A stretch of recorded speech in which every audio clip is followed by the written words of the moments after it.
গীতাটি কি? গীতাটি হলো ভগবানের মুখনিসৃত একটা বাণী। আমার জীবনে রভিয়া জীবন জাগরে সকল দেশ, আমি তোমাদের জন্য একটা বাণী রেখে গেলাম। এই চলার শক্তির বাণী, এইভাবে তোমরা চলো। তাহলে গীতা পড়লে ভালো, না পড়লে শুনবেন, শুনলেও ভালো, না শুনলে বাড়িতে রেখে যদি ধূপ দেন সেটাও ভালো। স্পর্শ করে স্নান করে প্রতিদিন গীতার মধ্যে ধূপ দেবেন। গীতাটি স্বয়ং ভগবানের মুখনিসৃত বাণী। এটা আমার মুখের কথা নয়, সত্য ঘটনা। একটা স্কুলের মাস্টার, মাস্টার মানে দাদা মাস্টার নয়, হেড মাস্টার।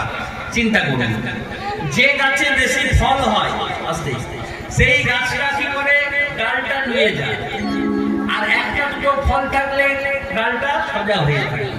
তাহলে স্কুলের যিনি হেড মাস্টার, জ্ঞানের তার কোনো অভাব না। সেই মাস্টারদের হেড মাস্টার মশাই সেই সকালবেলায় স্নান করে, আর স্নান করার পর গীতাটাকে বার করে গীতার একটা অধ্যায় প্রতিদিন পাঠ পাঠ। চিন্তা করুন, স্কুলের মাস্টার মশাই, হেড মাস্টার মশাই, সেই হেড মাস্টার মশাই প্রতিদিন স্নান করে একটা অধ্যায় পাঠ পায়। একদিন ওপর থেকে অর্ডার এসেছে, মাস্টার মশাই আগামী 10 তারিখে স্কুল দেখার জন্য ওপর থেকে ইন্সপেক্টর আসবে। সকাল 10:30টার আগে কিন্তু আপনি স্কুলে এসে হাজির হয়ে যাবেন। মাস্টার মশাই সেই 10 তারিখে সকাল সকাল স্নান করে নিয়েছে, মনে মনে চিন্তা করছে 10:30টার আগে আমি স্কুলে যাব। এখন সকালে স্নান করে গীতাটাকে বার করেছে। গীতা বার করে গীতায় দেখছে কি মা, গীতার প্রথম পাতার মধ্যে একটা ছবি দেওয়া আছে। ছবিটা কি? ছবি কৃষ্ণ কি করছে? কি করছে? রথটাকে চালাচ্ছে, আর রথের মধ্যে বসে আছে কে? অর্জুন। এর থেকে আমরা কি শিক্ষা পেলাম? যে ভগবান হলেন আমাদের দেহের মধ্যে রথটা চালাচ্ছেন আমাদের দেহে। গাড়ি থেকে ড্রাইভার যখনই নেমে যাবে গাড়ি আর চলবে না। ভগবান কৃষ্ণ আমাদের পরামর্শ দিয়েছেন, যতক্ষণ পর্যন্ত গোবিন্দের ইচ্ছা ততক্ষণ আমাদের গাড়িটা চলছে। গাড়ি থেকে যখনই নেমে যাবে না ওই ড্রাইভার কিন্তু গাড়ি চলবে। মাস্টার মশাই দেখছে আর মনে মনে চিন্তা করছে, হে ঠাকুর, জীবন তোমায় ডাকে পরাণ ভরিয়া, তারে তুমি দয়া দেখো রে ছায়া। তাই তো আমি রহিলাম বসিয়া, কৃপা করে দয়া তুমি আমায় লহ তুলিয়া।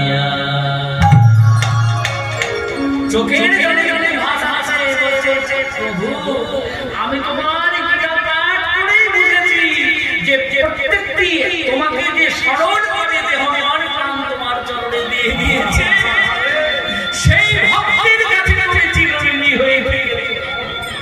নয়নের জলে পাশে কাঁদছে মাস্টারমশাই। এটা খুব ভালো করে শুনুন, এটা গল্প নয়, একদম সত্য ঘটনা। কাঁদছে, এমন সময় একটা ছাত্র এসে ডাকছে, মাস্টারমশাই, মাস্টারমশাই। কে রে? বলে স্যার, একবার আপনি আমাদের বাড়ি চলুন না। কেন? বলে আপনার মুখ দিয়ে আমার মায়ের গীতা পাঠ শোনার খুব ইচ্ছে আছে। যখন হাতে ধরেছে মাস্টারমশাই বলতে, বাবা এখন বলতে হবে না, চল চল, তোর মায়ের যখন সাজ হয়েছে, তোর মা যখন সবাইকে নিয়ে বসে আছে গীতা পাঠ শুনবে। আগেকার দিনে রীতি ছিল, পাড়ায় পাড়ায় দেখবেন বৈঠকখানে বা ঘরের মধ্যে রামায়ণ পড়া হতো, মহাভারত পড়া হতো, গীতা পাঠ করা হতো। এখনো হয়। এখন কি হয়? পরনিন্দা পরচর্চা নাকি? ওর বউ কার সঙ্গে গল্প করছে, ওর ছেলে কত রোজগার করছে, এইসব তা এখন যখন মাস্টারমশাইকে বলেছে, সঙ্গে সঙ্গে মাস্টারমশাই গীতাটাকে নিয়ে চলে গেলে ছাত্রের বাড়ি। এবার চিন্তা করুন, দেখতে দেখতে ঘড়ির কাঁটা 10:30 বেজে গেল, 11টা বেজে গেল। মাস্টারমশাই ভুলে গেছে যে ওপর থেকে ইন্সপেক্টর আজকে আসবে স্কুলে। এদিকে অন্তর্যামী গোবিন্দ আমার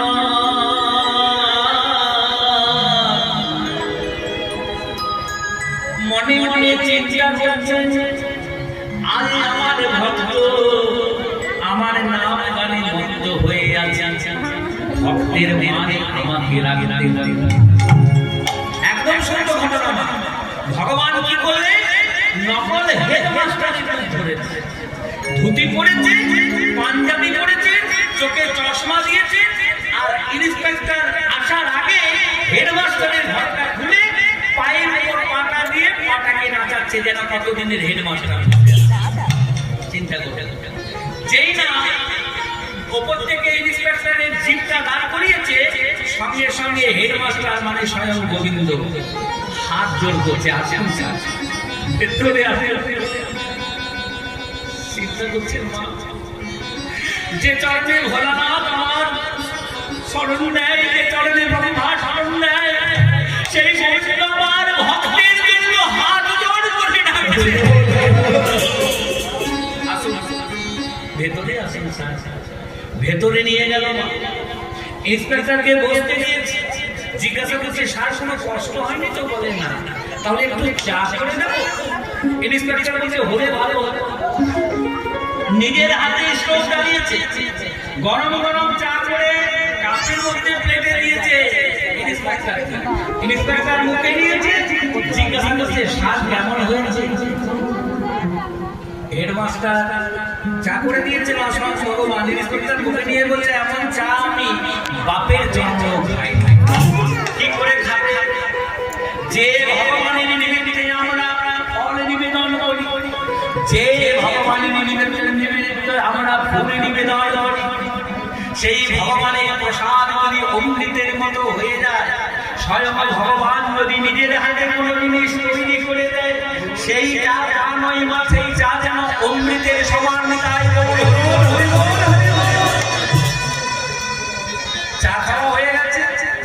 এবার হেডমাস্টারকে বলতে দেখি স্যার কেমন কি শিক্ষা দিয়েছে, এবার একটু স্কুলটা ঘুরে দেখতে।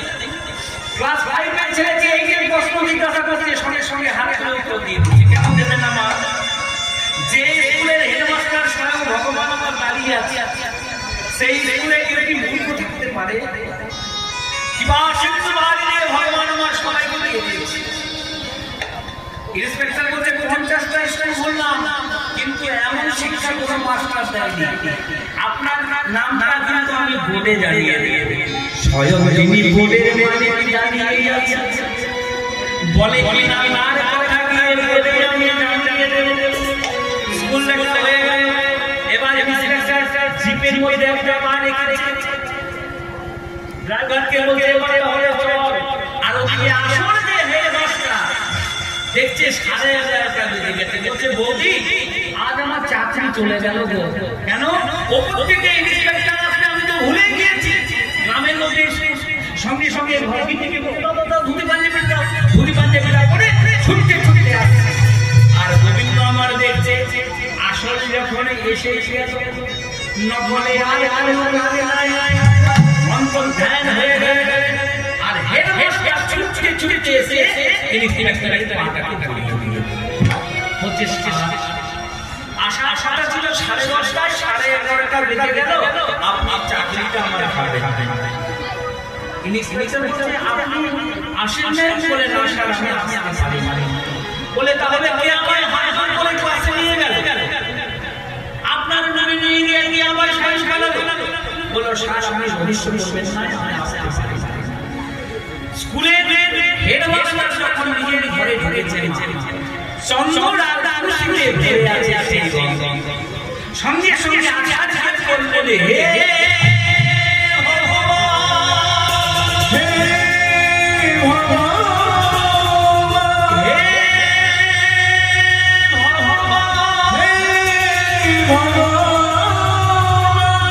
হে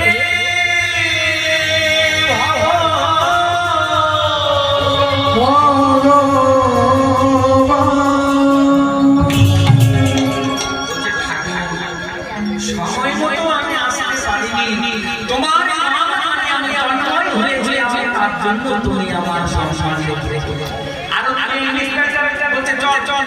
একবার মাস্টারের ঘরে চল। মাস্টারের ঘরে গিয়ে জিজ্ঞাসা করছে, বলছে মাস্টার মশাই কোথায় গেছে? বলছে এই মাত্র গেছে, আমার মাথায় ভুল। রাজ বলছে চল চল চল বাবা চল। বলো কেন? বলো রে, জীবনে আমি গুরু পাইনি, যে গুরুর জন্য আমার গোবিন্দের শিষ্য সাক্ষাৎ। চল যেই নাই আমার গাড়িটা দাঁড়া করিয়েছে, যে পায়ে আমি বলেছিলাম চাকরি আমার হবে, সেই পায়ে আমি বলছি আমি আর কোনদিন চাক করব না। কেন? যে চাকরির জন্য বন্ধুকে আমার একটু কাপ দিতে হবে, যে চাকরির জন্য বন্ধুকে আমার দিতে হবে, যে চাকরির জন্য বন্ধুকে আমার পারিবারিক ক্লাসে করতে হয়, যে চাকরির জন্য বন্ধুকে আমার হাত করতে হয়, সে চাকরি আমি ইনি সুরা সুরা আপনি আজ থেকে আমিও চাকরি আমরা দুজনে সব কিছু ছেড়ে দিয়ে শ্রীরাম নামে বলে আমরা সকলে ভ্রমিয়া বৃন্দাবনে গিয়ে বলি এবারে আমরা সকল রবিয়া তোমার দুয়ারে এসেছি।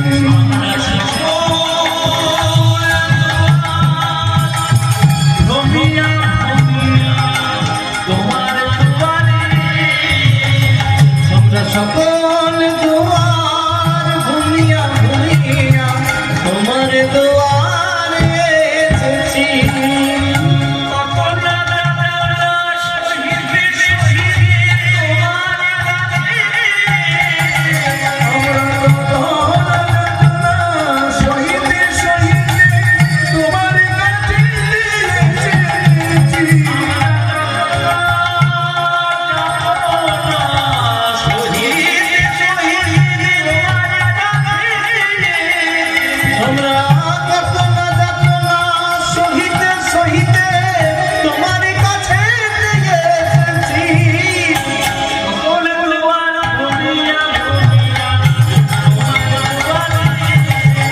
আমরা